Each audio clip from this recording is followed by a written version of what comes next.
갈구야, 너 이거 어떻게 생각해?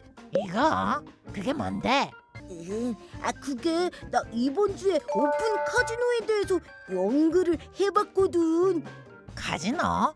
지금 북한 재개발이 잘 안 되고 있잖아. 생숙하고 오피스텔만 잔뜩 지어지고 있고, 북한을 구하기 위해선 카지노라는 극약 처방이 필요하지 않을까?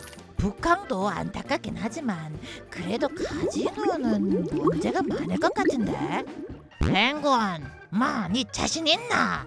그래도 나는 망할 바에는 카지노라도 지어서 북한을 활성화시켜야 한다고 생각해. 도박 문제는 잘 관리하면 되니까.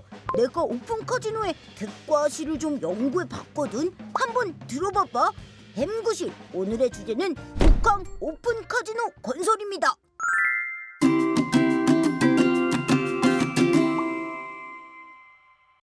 우선 오픈 카지노는 외국인뿐만 아니라 내국인도 출입이 가능한 카지노를 말합니다. 전 세계에 있는 대부분의 카지노들은 오픈 카지노고요. 우리나라에는 강원도 정선에 강원랜드라는 오픈 카지노가 있죠. 반대로 부산의 파라다이스 호텔 카지노나 서면 롯데호텔의 세븐럭 카지노는 외국인 전용 카지노입니다. 근데 북한에 그냥 외국인 전용 카지노를 지으면 안 됩니까? 오픈 카지노로 하면은 부산 시민뿐만 아니라 정말 많은 내국인들이 도박 문제를 겪게 될 것 같은데. 도박 문제를 잘 관리해서 오픈 카지노로 성공한 경우도 있습니다. 우선 라스베이거스는 척박한 사막 지역인데요. 가뜩이나 뭐가 없던 지역이 1929년에서 1939년까지 대공황 시기를 겪으면서 그야말로 극심한 경제 위기를 겪게 되죠. 그래서 주 정부는 먹고 살기 위해 도박을 합법화하는 과감한 결정을 내렸습니다. 어찌 보면 우리 북한의 처지랑 비슷한 건가? 생숭만 지어지는 척박한 땅. 초기에 카지노 관광객을 끌어들이던 라스베이거스는 1959년 32만 제곱미터 규모의 세계 최대급 컨벤션 센터를 건립하면서 비즈니스 중심지로 발전하게 돼요. 얼마 전에 끝난 CES라고 세계 최대 규모의 전자제품 박람회도 라스베이거스에서 열리고 있고요. 패션, 방송 등 전 분야에 걸쳐 약 2만 2천 개 이상의 컨벤션과 회의가 개최되고 있어요. 라스베이거스는 우리나라 전체 인구에 달하는 4,500만 명의 관광객이 다녀가고 있고요. 이중 컨벤션을 위한 비즈니스 관광객이 연간 600만 명이 넘습니다. 컨벤션 후엔 쇼핑도 하고 공연도 즐기고 또 먹고 자야 하잖아요. 그러다 보니까 브로드웨이급 쇼도 들어오고 세계적인 셰프도 레스토랑도 많이 생겼습니다. 또 15만 개 이상의 호텔 객실도 만들어졌고요. 이로써 라스베이거스의 컨벤션 산업은 도시경제에 매년 15조 원이 넘는 부가가치를 만들고 있습니다.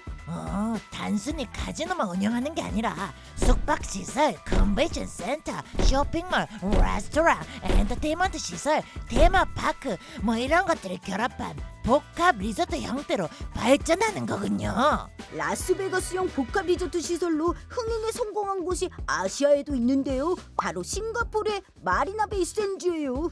그런데 마리나 베이 샌즈에서 그 샌즈가 카지노 회사 이름이라 하는데 맞아요? 네, 샌즈 그룹은 세계에서 가장 큰 복합 리조트 및 카지노를 운영하는 그룹 중 하나예요. 싱가포르의 마리나 베이 샌즈를 개발하면서 단일 프로젝트는 세계 최대 규모인 55억 싱가포르 달러, 하나로는 약 5조 원을 투자했습니다.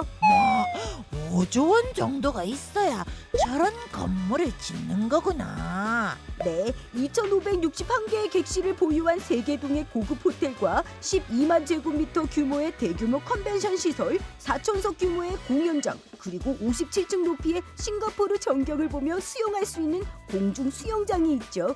지상엔 15,000제곱미터 규모의 카지노가 들어서 있고 500여 개의 테이블 게임과 1,600대 이상의 슬롯 머신이 운영되고 있습니다. 근데 이 샌즈 그룹이 부산 북항에도 싱가포르의 마리나 베이 샌즈에 투자한 금액과 비슷한 규모로 투자한다고 했었다면서요? 네, 맞아요. 2015년 부산 북항 랜드마크 부지에 약 5조 원 규모로 글로벌 복합 리조트 투자 계획을 제안했었습니다. 당시 제2 마리나 베이 샌즈와 같은 시설을 만들겠다고 했죠. 아니, 근데 이거 왜 아직도 안 되고 있는 거예요? 샌즈는 내국인 출입이 가능한 오픈 카지노 허가를 투자의 전제 조건으로 내세웠거든요. 하지만 오픈 카지노는 국내 여론과 규제 문제로 무산됐어요. 아니, 싱가포르도 카지노를 처음 허가하면서 도박 문제를 걱정했을 것 같은데요.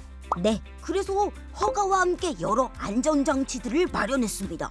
일단 싱가포르 국적의 내국인은 카지노에 출입하려면 일일 입장료 또는 연간 멤버십 비용을 지불해야 하는데 일일 입장료는 10만 원이 넘고 연간 멤버십 비용은 300만 원이 넘습니다.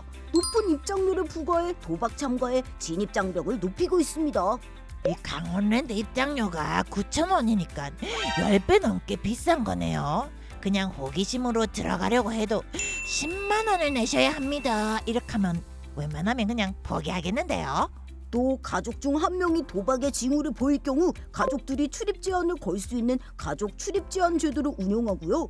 도박으로 인해 심각한 부채가 발생할 경우 법원이 개인의 카지노 출입을 제한할 수도 있습니다.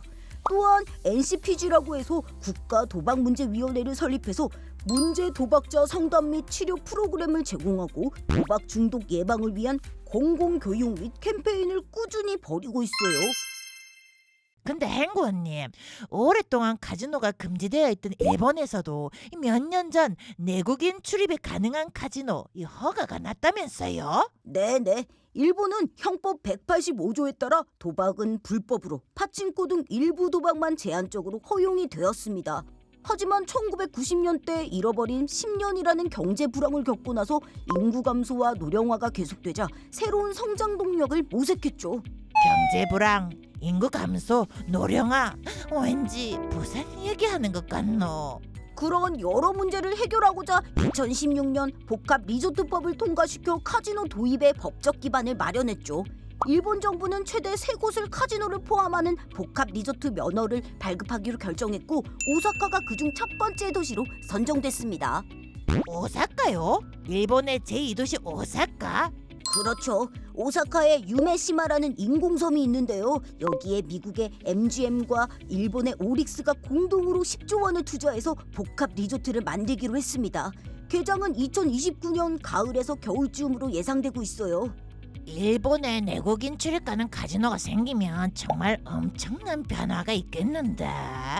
일본은 관광 대국이기도 하고 치안도 비교적 안정되어 있어가 중국을 비롯한 아시아 전역의 고액 자산가들이 오사카로 많이들 갈 것 같은데.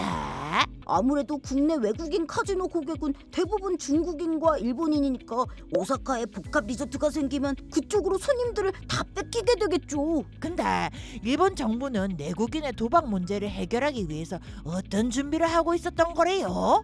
오사카의 복합 리조트의 모델도 싱가포르의 마리나 베이 샌즈거든요. 그래서 싱가포르가 한 방법과 유사한 방법을 차용하고 있어요.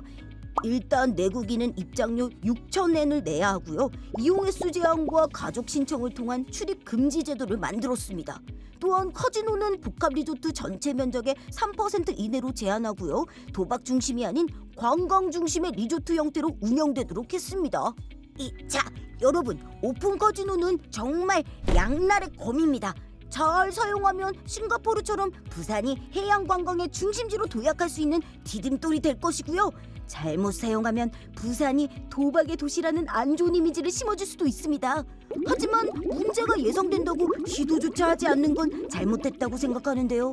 여러분은 북한의 오픈 카지노 찬성하십니까? 아니면 반대하십니까?